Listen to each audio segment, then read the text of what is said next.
Talk, brought to you by KCRAR. Producer Amber here, and I have a very special episode for you today.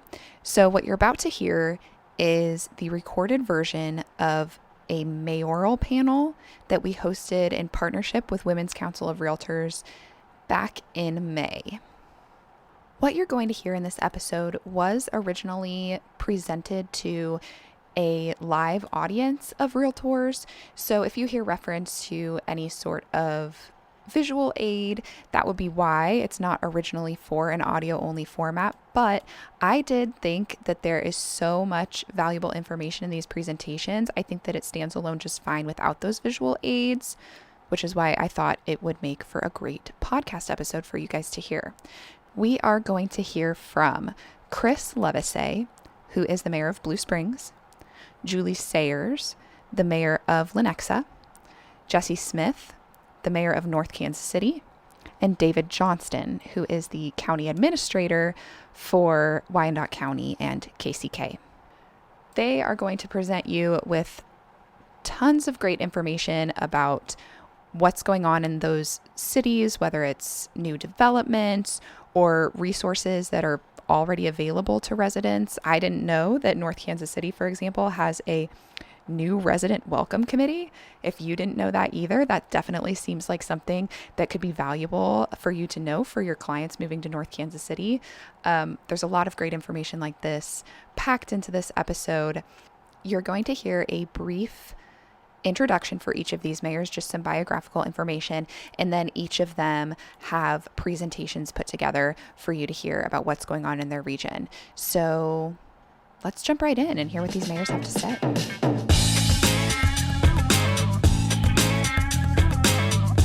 So first we have Mayor Chris Lievsay, who was elected as mayor of Blue Springs in 2024. After serving on the city council for District 2 since 2010, he and his wife Grace have been married for 20 years and stay actively involved in the school district and the PTA for their two children, Benjamin and Emily. Mayor Levis, why can't I say it?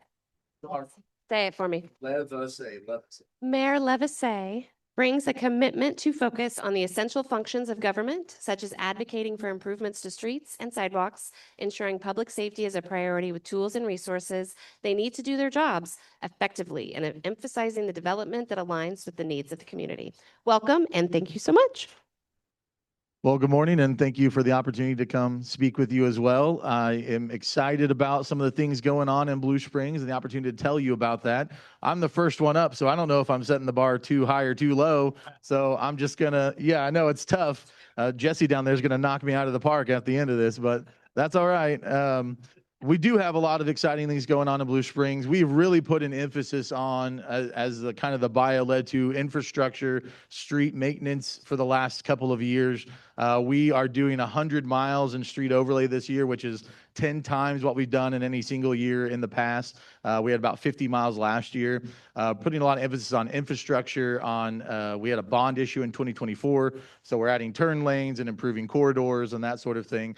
Really making sure the city is not only catching up to the growth that's already there, but also preparing for growth overall. And then also putting emphasis just on public safety and just growth in general, trying to be more proactive and not just waiting for development to come to us. And so that's really been the focus. But the thing I want to really talk to you about today, another thing we're really excited about, is something that we've really been focusing on for the last almost 3 decades, but we're really putting a heavy emphasis on it the last couple of years. And so in 2024, the city council went through and the community went through a new downtown master plan for downtown Blue Springs. We had one in 2008, and it did have some successes. It made some progress. There was a lot of things that we built on off of that, but nothing dramatic enough to really make the impact we were hoping to make downtown Blue Springs a destination for the community, for the region, and that sort of thing. So once we passed that master plan in March of 2024, we appointed an implementation task force to really prioritize the things in that master plan that we thought would have the biggest impact and would really help draw people downtown. So those are the things I want to talk to you about today, the projects that are kind of active and in the works just within the last couple of years. Specifically, you'll see there Central Park, a lumberyard development, And then the streetscape is really the big, will change the face of downtown Blue Springs. And that's starting here just next month. So one of the big things we heard from the community and that as we approach downtown is the need for more green space. We want people to come downtown and hang out. That's the idea. We want them to be there and enjoy just being downtown. And so part of that was we needed some place for people to hang out after their shopping, after they went to the restaurant, somewhere to come and enjoy outside. And so Central Park, if you're familiar with Blue Springs, you may not be familiar with Central Park. Even residents of Blue Springs aren't familiar with Central Park, because right now all that's there is a community garden and a train depot that was relocated about 12 years ago. And so it's been there in that property this whole time. It's a great asset, but just not a lot of activity there. There's actually a pond behind the train depot that nobody even knew about. It was covered by a tree line. And so we really wanted to put a lot of effort into making that someplace where people could come and enjoy being downtown. So we have a plan to make that something that's going to be more attractive, adding shelters, adding a bathroom, adding more benches and places for people to sit and eat and hang out, adding playground equipment. What's actually happening this year is the funding to put a trail around the pond so you can walk around and kind of enjoy being outside around that space. So we're working on funding the rest of it. That's kind of the next part is the money, right? And how we make some of that happen. The trail is already under construction now. It will be done by the end of the summer. And then the future plans are to add a shelter, add playground equipment, add things for people to come hang out and just enjoy being outside and enjoy being downtown. So that's one big project we've been working on. The other big project was there's a property downtown that we call the lumberyard. It used to be an old lumberyard downtown. The city purchased the property as part of increase in remodeling the city hall, remodeling PD, and we actually used it as office space for a while, had our city council meetings there for a while as well. And so after we were done utilizing the space, the property was raised and it's a green space now. And so we've done a request for proposal and looked for really a good mixed use development to add retail and restaurant space, as well as increase the density downtown to help drive some foot traffic and improve the overall experience of businesses downtown as well. And so we selected a developer out of that. Their name is Flaherty & Collins, or a national developer out of Ohio, Indiana, somewhere out that way. But the first floor is all commercial property, restaurant and retail space. And then right now the plan is about 200 units as a part of that. This is kind of what it could look like, kind of what the renderings are right now. And so we've approved that developer. We've selected them. We're working on the finance agreement now, try to fill the gap between what they think construction will cost and what the city can provide in the way of incentives and that sort of thing. But this will be a big project that will add to the draw downtown and also put people downtown to help and support the businesses that are already there and growth in the future as well. So this will be a big project for downtown Blue Springs. The city also purchased the former First Baptist Church property. So that's, again, has been sat vacant for about 10 years, give or take. It's a major corner of the Main Street corridor. It's at 15th and Main, if you're familiar with the area. And so we've gone through the same process with that as we did for the lumberyard. We've issued a request for proposals to try to get some projects back. Unfortunately, our last request for proposals resulted in 0 proposals. So we are reevaluating what that might look like, trying to figure out from the development community why that was, what was missing or what needed to be added in order to make that more appealable. We think probably what's happening is a lot of people are waiting for that lumberyard development to come. Once it's under construction and the density will be there, they're more likely to take the risk of another property, another mixed-use development. So working on that now, but again, it's a major piece of property for downtown. The city owns it, so not only can control the development, but also the master plan does envision some reuse of some of that property as well. And so we hope to make that something successful in the future. So the big thing is the streetscape improvement. So part of the 2024 bond issue was money specifically set aside to implement the downtown master plan. And that included completely refitting the streetscape. All of Main Street from 7 Highway to 15th Street is all going to get improved. This will be wider sidewalks, additional place for people to have benches and stuff to hang out, making it more pedestrian friendly, and just really improving the experience for what people exist downtown when they're going shopping and all of that. So really create a corridor of attachment to not only City Hall is there along Main, the police station is there along 11th. So all of the public parking, all of the city properties, all of the amenities downtown, really connect all of them and then create just a much more walkable, pedestrian-friendly environment. So the project will literally transform the face of Main Street. It will change the parking structure a little bit. We'll have the same amount of parking spaces on Main Street, but they'll be reconfigured a little bit. The main core of downtown Blue Springs is between 11th and 12th Street, and right now has two sides of angled parking. The rest of most of Main Street is parallel parking. So this will make parallel parking on the north all the way down Main Street, angled parking on the south all the way down Main Street. So I'll have the same number of parking spaces, but it'll be reconfigured. And then the city also bought a property that has been a parking lot where the property owner has been towing people for about 15 years. And so anytime they tried to park there was a thing of lore in Blue Springs. If you parked there, you would get towed. The city purchased that property as well, and that's now a public parking lot. So even though we're changing the configuration, it's been a big deal. I literally have the no parking sign from that lot in my office on my wall. It was such a big hit. And so even though we're changing the configuration of that core area, we've added public parking as well. And so we think this is going to be big, not only just for downtown Blue Springs, but just for the whole city of Blue Springs, really drawing the appeal of people to come to Blue Springs, hang out downtown, and making it a destination for our community. So I think that's my last slide, and appreciate the time today. Okay, thank you, Mayor. And now we are going to introduce Mayor Julie Sayers with the City of Lenexa. Julie was elected mayor in 2023 and served as the Ward 4 council member between 2019 and 2023. She is an owner and principal of commercial furniture dealership called Encompass. She grew up in Topeka, Kansas, and earned a bachelor's degree in interior design from the University of Kansas. She initially practiced interior design at Ecom, formerly Ellerby Beckett, one of Kansas City's firms that specializes in the NBA, NFL, and collegiate sport facilities.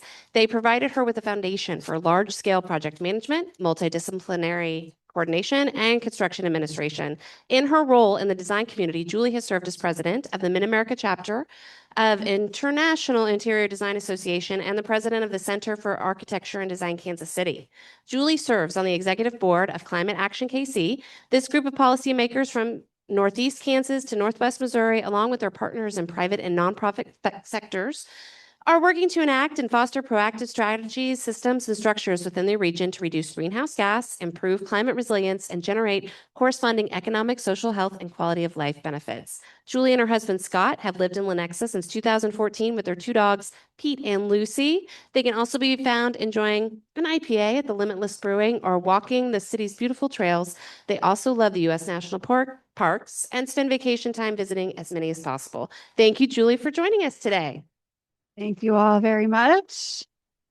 So the prompt from your leadership today was for us to explain why Lenexa. And what I would say about that is that we are an overnight success that has been 3 decades in the making.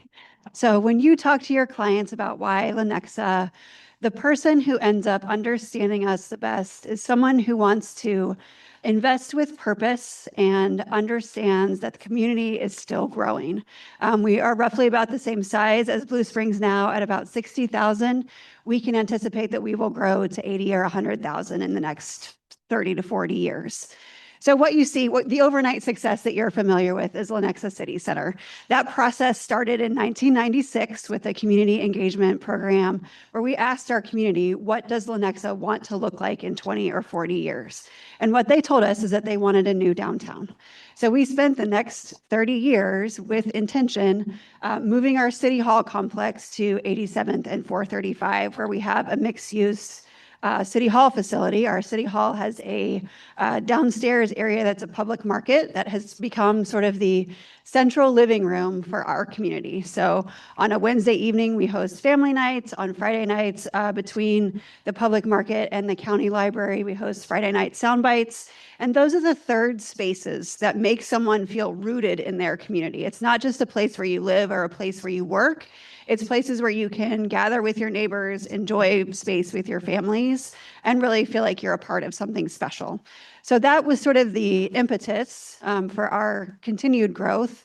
We renewed that process in 2018 and asked the community again, okay, the big move is done. We've sort of established Lenexa City Center as the community's new center. What do we want to be next? And the narrative softened just a little bit. It turned to just a continuation of that idea that we are a healthy, vibrant, and connected community.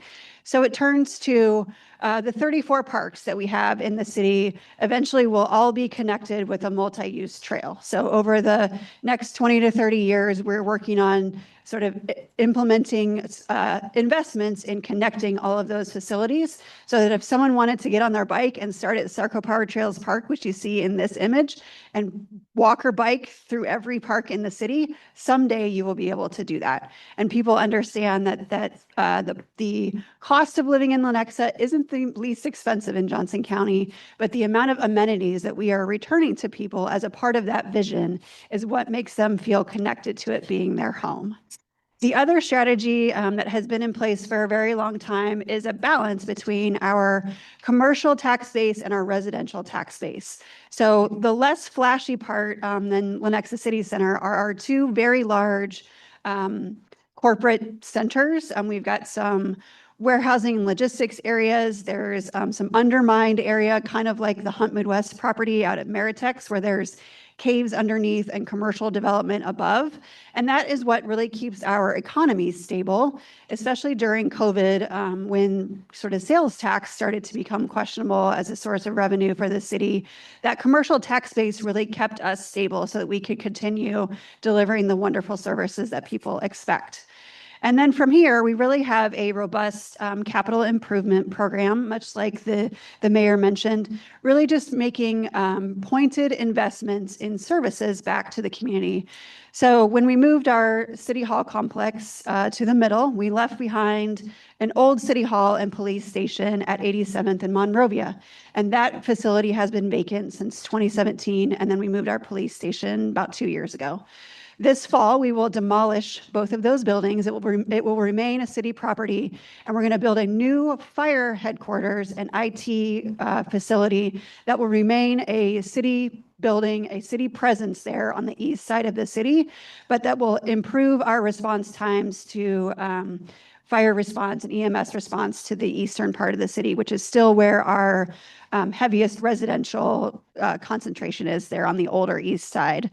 Shout out to my neighbor, Irene, who lives over by me in my neighborhood on the east side. So those are the two projects that we kind of really have going on. And then like the mayor, everything else within that is all about connectivity. So major road investments in the expansion of 83rd Street between Gleason and Clare. We're sort of building the road out to DeSoto because we know that most of our development will happen to the west side of the city. I was telling someone as we were walking in today, Lenexa has 1,200 property or sites platted ready for residential development. If we can just find home builders who are ready to build entire developments, they're ready to go, they're platted, they're zoned correctly. As soon as we find builders, we can make those projects a reality fairly quickly. We just need the right builder partners to make that happen because we have the capacity and the infrastructure available to continue our growth. You may have heard about a recent project that came through.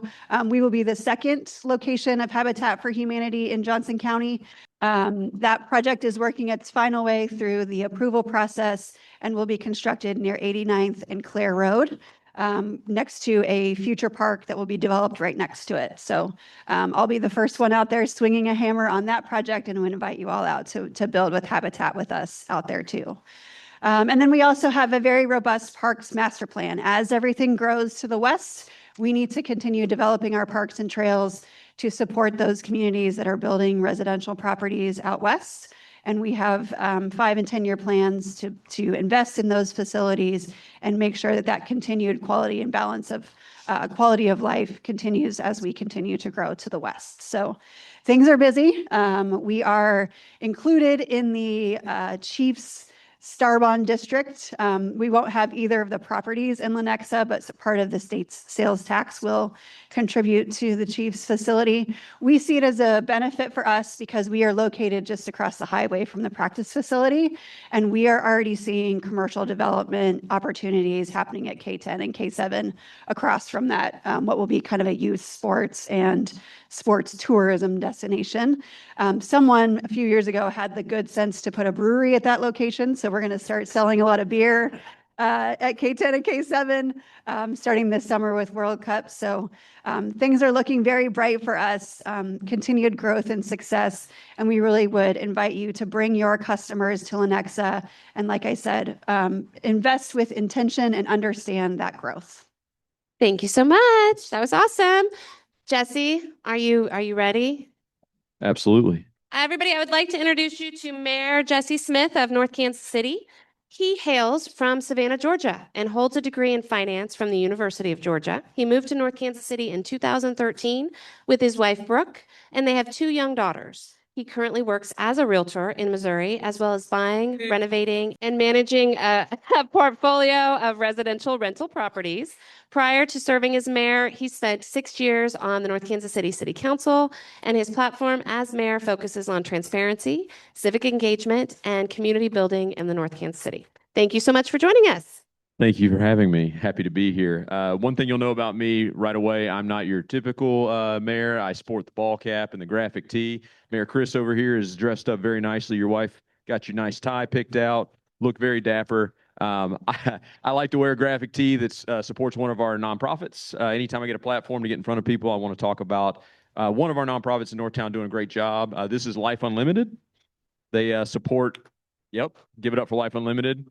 They support adults living with disabilities, making all manner of things possible. They're actually opening a coffee shop in downtown North Kansas City called Latte Life. Check them out. That's coming soon. Okay, so I do come from Savannah, Georgia. I moved here in 2013 with my wife, and we have 2 beautiful little girls. I am also, as we mentioned, a realtor, and I invest in real estate in North Kansas City. I became the mayor about a year ago, and it's been a wild time in North Kansas City. If you follow the news cycle, it's been all about the Royals for most of my term. It is no longer about the Royals, so we get to do the fun things that we intend to do. So I'm going to talk about a little bit about what, where, and why is North Kansas City. So first off, what the hell is North Kansas City? Does anybody know much about North Kansas City? We have any people that live north of the river? Used to. You can do it again. Don't worry about it. There's a few people in here who'll help you buy a house. So North Kansas City is an old streetcar suburb, been around since 1909, give or take, depending on how you count it. And we have a strong industrial base with a growing residential base. We're putting a lot of apartments in now. We do have some legacy homes. We have Northgate Village. It was built on the north end of town, a planned unit development, beautiful neighborhood. That is where I live. We love it there. So one thing that we really have trouble with is where the hell is North Kansas City? Okay. Realtors, I'm looking at you. If I see another listing that says cute bungalow in North Kansas City at 72nd Terrace, I'm going to lose my mind. So quiz question, I don't have a prize for you, but can somebody tell me where the northern boundary of North Kansas City is? Give me the numbered street. I'm going to go with, I have no idea, 43rd and North Oak. Oof, keep going. North 32nd Avenue. Right. So this is the trouble we have, because when you take cardinal direction and add it to major metropolitan city, nobody knows where you are. Up by the airport, maybe. Really, who knows? We used to say we're just where chicken and pickles at. But 32nd Avenue to the river, out to Harrah's Casino, because you got to draw them in to get some revenue. But that's where North Kansas City is. It's a wonderful place. It's 4.5 square miles of absolute paradise, and it is fully surrounded by Kansas City. We're the Vatican City of the Kansas City metropolitan area. So why is North Kansas City the best 4.5 square miles in the entire metropolitan area? I am glad you asked. First, I'll be a little self-indulgent. We have a small, nimble city government. So in most places, it's hard to get a hold of your elected officials because, by definition, they got a lot going on. Now, we have a lot going on in our 4.5 square miles. We have roughly 6,000 residents, but you can get me Very often, I hold town halls. I will get out in front with no script and just let people fire questions away at whatever's on their mind. We do that about once every month or so. I go out to meet with the residents, the apartment complexes. We've also started a program where we have citizen-led ad hoc committees. So everybody knows about the Parks and Rec Committee and the Planning Commission. Those are very popular, but we don't have seats for everybody. So when people are interested in a particular issue, like composting, for example, I don't know anything about composting, and we don't have an official city board for it, so they can form an ad hoc committee.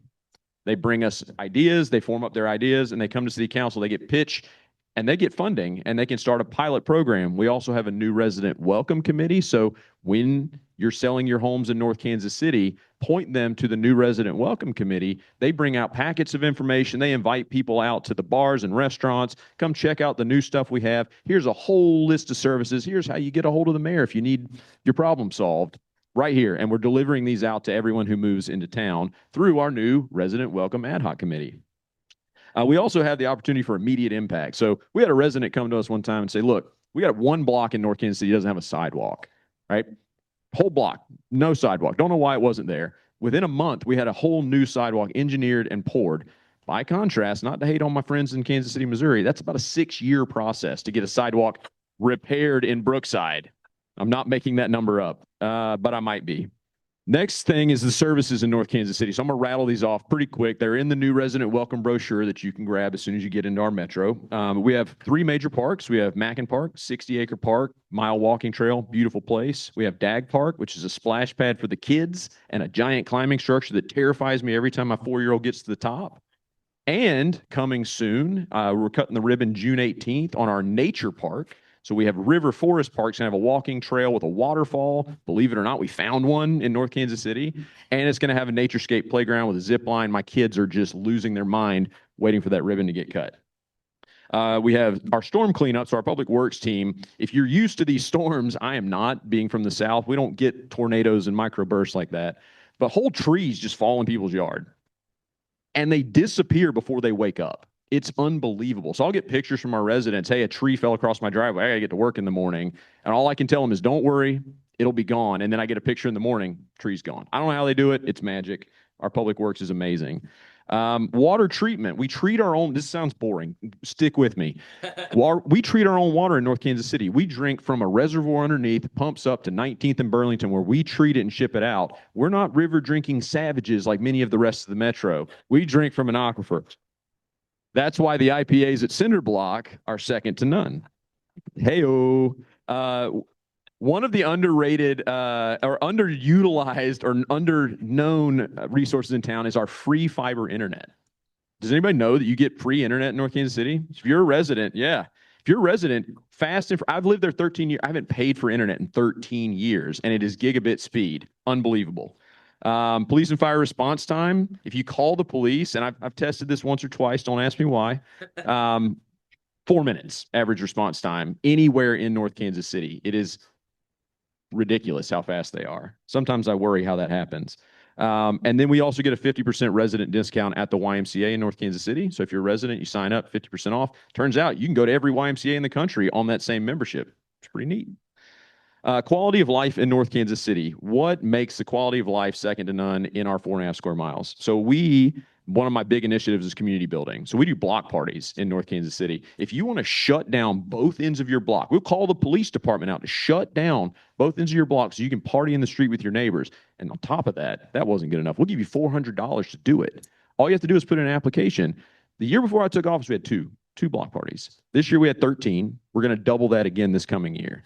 A lot of fun. And I try to make it as many of these as I can. We've also started community suppers because we're small enough where we can invite the entire city to come have dinner together. We've done one at the high school. It was amazing. Phones were not allowed. You check your phone at the door. And I had my kids and their friends running around with squirt bottles spraying people if they pulled their phone out. And people loved it. We had community. People were talking to each other. They weren't on their phones, buried by accident, doom scrolling. Phenomenal. We also have festivals, Arts in the Park, and we have a new festival series that we're going to debut called Northtown Days, hopefully coming in October. One of our new council members is a historian, has resurrected many of the old festivals, the Hearts and Flowers Festival, the Mattress Race Festival, where people ran down Swift Avenue with a mattress. I don't know why they did this, but we're going to try it again. Stay tuned for that. Walkability, bikeability. We're an old river bottom. So from the edge of the bluff all the way down to the river, we are 5 feet of elevation change. It is flat as a pancake. So you can walk anywhere in North Kansas City, no matter your mobility level, you can get somewhere in about 15 minutes from anywhere in town. And we're also building out bike lanes, networks, all that fun stuff.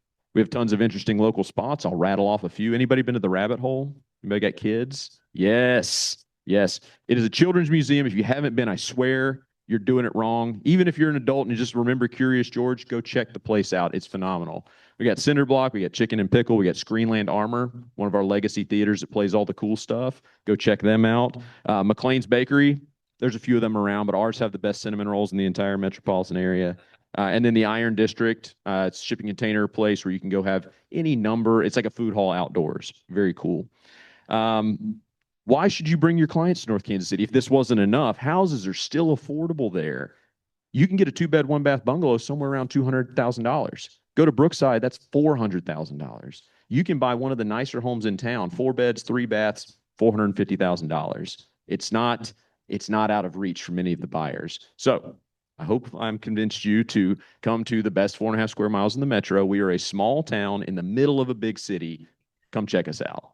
Thank you. That was awesome. North Kansas City is my favorite, has the best view of Kansas City. Amen. David Johnston joined the unified government of Wyandotte County, Kansas, in its third county administrator as its third county administrator in March 2023.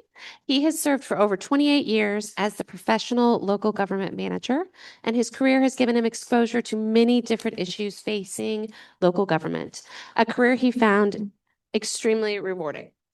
Since he started with Unified Government, he has worked with the County Commission and the government staff to bring in solid economic investments to the community and directly deal with many community budget challenges. While serving as the city manager of Covington, Kentucky, he and the staff effectively addressed major community redevelopment and led a renewed focus on customer service within the city government that improved staff morale. While serving as the city manager for Maple Valley, Washington, he led initiatives that achieved balanced tax-based diversification within the state's robust growth management framework. While serving as the village administrator for Rentoul, Illinois, he successfully worked with the U.S. Air Force to deal with the environmental contamination of a closed Air Force base that opened the door for redevelopment opportunities around a general aviation airport. David holds a Master of Public Affairs degree from the Indiana University with a concentration in urban and regional planning. He has received his bachelor's degree from the University of Notre Dame. He has a certificate in economic development from the University of Oklahoma's Economic Development Institute, and he is a credentialed manager with the International City-County Management Association and is an active member of the International Economic Development Council, the International Council of Shopping Centers, the National Association of Industrial and Office Parks, and the National League of Cities. He is happily married to the love of his life, Carol, for 31 years, and they are the proud parents of their energetic dog, Petey. And they reside in Piper, an area in Kansas City, Kansas. Thank you, Mr. Johnston, for joining us today. She read that wonderfully as I wrote it, but I also never thought I'd hear the University of Notre Dame. We in the Midwest say Notre Dame. Also, I've been here only for 3 years living in the metro area. I now know where the party town is, North Kansas City. So we'll be finding the excitement by being visitors there. So thank you for sharing that. Most of you understand that the unified government is a unique form of government in the Midwest. We are a unified government where our county commissioners manage both Wyandotte County budget and activities as well as Kansas City, Kansas. So they have to wear 2 hats, and they have to be reminded which hat they're wearing on the issue that comes before them. But what's happening in our area, we have a new mayor that's brought new energy into not just the community, but within our government agencies. And that's welcome, because I think we're struggling to find, how do we move forward? We have, over the last couple of years, seen success in multifamily housing development in downtown as well as midtown now by the community college. But those investors relied heavily on LIHTC financing, particularly the state financing. Well, the state of Kansas is now out of the LIHTC business, and you have to go to the higher interest rate offered by the federal government. And that has slowed the demand of LIHTC development in our area. But there is some exciting news to share about the market rate. The 601 Minnesota building, the old UMB bank building that had a fire a number of years ago, it's been abandoned for over 15 years. Build Wyco has assumed ownership, and they are starting the process now of renovating that building in downtown with market rate housing, about 24 units. It's not much, but it's a start, and with commercial and their office space on the first 2 floors. They're going to bring an old building back to life, and that's exciting for the entrance of our community. And hopefully that will lead to interest in the Brotherhood building, which is at 8th in Minnesota. There have been ideas, there have been capital stack problems with investors. There is an issue with licensing of the cell towers on top of the building, and what does that do to compromise some of the development of the floors. So hopefully over the next year, those real issues, now that they're on the table, telling the owner, you have barriers that you need to overcome, you have that responsibility. Hopefully they'll take care of that responsibility. And then we can talk about incentives and with other interested investors. But there is a renewed interest in downtown. There is also a focus in our commission and actually from the market to take advantage of the community's land bank inventory. When I started 3 years ago, we were proud owners, the UG, of 4,600 vacant lots, assumed either through tax sales or abandonment or whatever, sitting mostly in the northeast quadrant of our community. And those citizens were clamoring to us, give me a grocery store. Well, if there's nobody living there, there is no market, commercial interest isn't going to be attracted there. It's hard for our citizens to understand that, but we now have interest in the land bank. We may have seen some articles with Fran Sutton coming in, give me 20 land bank parcels. I'll put manufactured homes on there for people who can afford living. That's bringing new life into neighborhoods, and some people like it. Some are afraid of new developments, even though it's building at an affordable rate, because now new will force reassessment of their property, and they're afraid of higher taxes.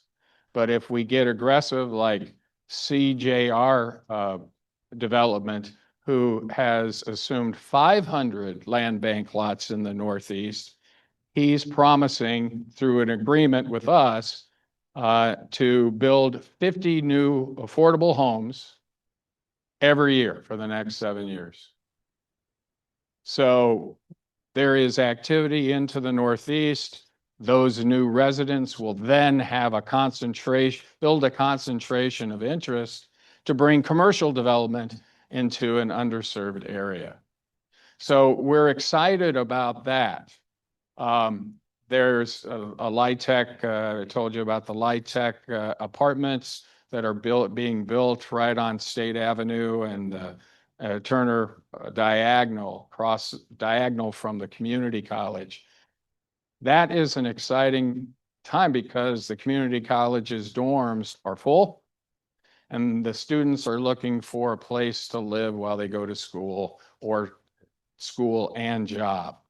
And that's going to bring a revitalization and energy in that area that will, I think, even get people more interested in Wyandotte Plaza at 78th and State.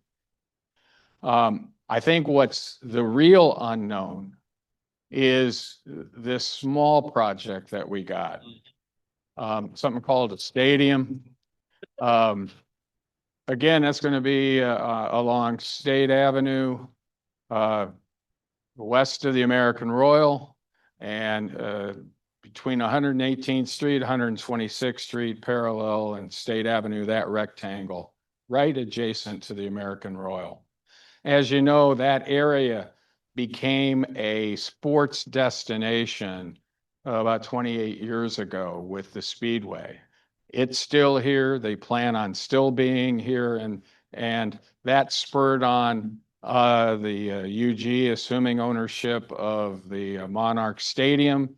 That is now under new ownership if you've been watching the news.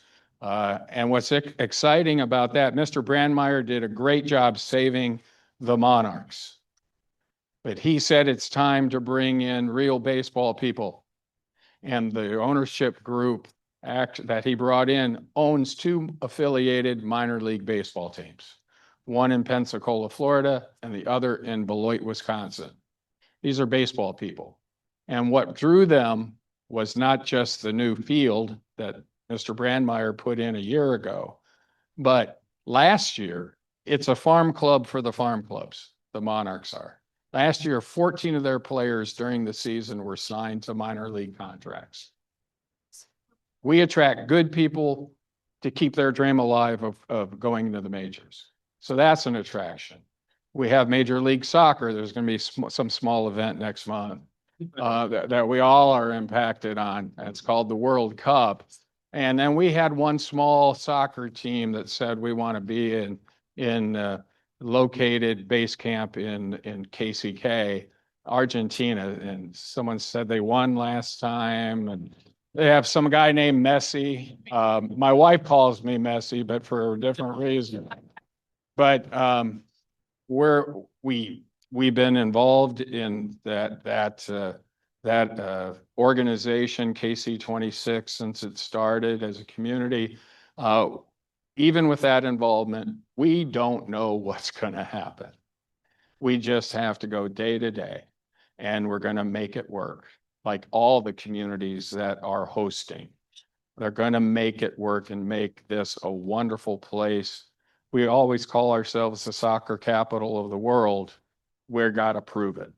So we get Argentina, the Netherlands are headquartered here, Algeria out in Lawrence, and then England right in the heart of KC Mo. We got some great soccer teams located here, and they wanted to be here because they choose where they want to be. So we should pat ourselves as a region, pat ourselves on the back to be that way. But I think we're as a community, we're over the shock of being told we are now the location of the Chiefs Stadium. Now we're at the point, what do we do about it? As the Chiefs continue down their road to make it a reality of having that stadium built by 2031, they want to move in August 1 of 2031. They still haven't chose. They're one of two designers. I assume that's going to be evident because what we've been told that it takes about 18 months to design that monster, and then you got to construct it. But what happens adjacent to that? The state is requiring the Chiefs to use $325 million of the STAR bonds to create a commercial district with the stadium. There's going to be new commercial activity there. But as we know, we get into the development game, for commercial to be successful, you need not just visitors that come from afar, you need customers close by. And what we've seen since the announcement are a lot of for sale signs along the parallel road corridor out all the way to K7. That area is, I feel, over the next 10 years is going to transform into from vacant land or large tracts with one home into a whole new landscape. That $325 million of commercial investment is only 60%. The state requires the Chiefs to put 40%. So about $600 million is going to go in to develop with a deadline of 2038 a new commercial hub. We're also excited that the Legends Outlet Mall received new ownership in September of last year. Tanger Outlets now owns it, and we've seen their outlets throughout the whole country. They have now put in, since September, over $7 million of improvements to that outlet mall that were needed. They paved half their lot, redid all the chipped curbs, and now they're going inside and doing things. And so now you have a responsible owner of that wanted to be here, bought it, and intend to stay here long. That says a lot that other people are noticing us. We also have this issue, and you've read many times in the media about how our residents are complaining about high taxes. In essence, when you look at our tax rates against the county tax rate against all the counties, we have the third lowest tax rate in the state of Kansas. It's just everybody looks at the state and the city together. If you look at the city tax rate against all the first-class cities in Kansas, we're smack dab in the middle. We're not the top. But when you're a citizen, they look at, I got to pay Kansas City, Kansas. I got to pay Wyandotte County. It all goes to this entity called the UG. Oh, good, look how high that tax rate is. And they're angry about that. And so one of the things that's tough, and you folks in the real estate business understand supply and demand and price points, right? We haven't had many single family homes built in a decade. The supply of homes is this. And when somebody wants to live in our community, it's primarily a seller's market. And therefore prices get inflated.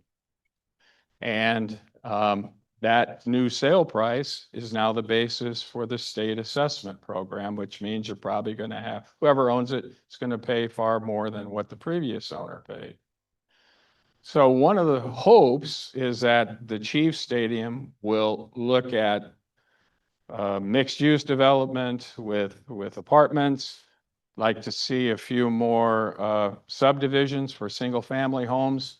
We would like to be a home for everybody of every economic strata. We also have a homeless problem, which is very visible in our downtown. We're looking to purchase a new building to move it from Willagill at the new KCK Community College downtown campus off of there and have it be expanded to bring in wraparound services that will be an evolution toward dealing with the homeless problem at the scale like Washington or like Lawrence and Wichita have. We can't do that tomorrow, but we can start today with an expansion of homeless services and hot lunch programs and wraparound services to help those get to a different stage in their life. That's better for them. And so we're taking that seriously. We have land. We own our own utility. We draw our water from a reservoir, but it's kind of crazy. It's a reservoir underneath the Missouri River. We don't tap the Missouri River, but it's underneath. So I always ask the guy, well, what leaches from the Missouri River? But we have our own electric utility, BPU. UG owns it. Board runs a board runs it for us, but it's our asset, and we have a close partnership to be able to provide more reliable service than the investor-owned utilities, quicker response, and all that. And so we're kind of like a one-stop shop in the area. We're improving our internal processes to make development easier and quicker. So be a participant in those processes. And if you are, don't be afraid to show us your criticisms. That's the only way we can improve. So come and enjoy the barbecue trail, the taco trail. I remember when we created the barbecue trail last year, we got a nasty call from the city manager, Casey Mo. What the hell? Barbecue is ours. we're called Kansas City. You're named after us, so don't worry about it. You can add yours over there on our trail, and so we're advertising that, but enjoy what we have to offer. It's a good place to call home. If you have development interest, just let us know. We have an open door. Thank you so much.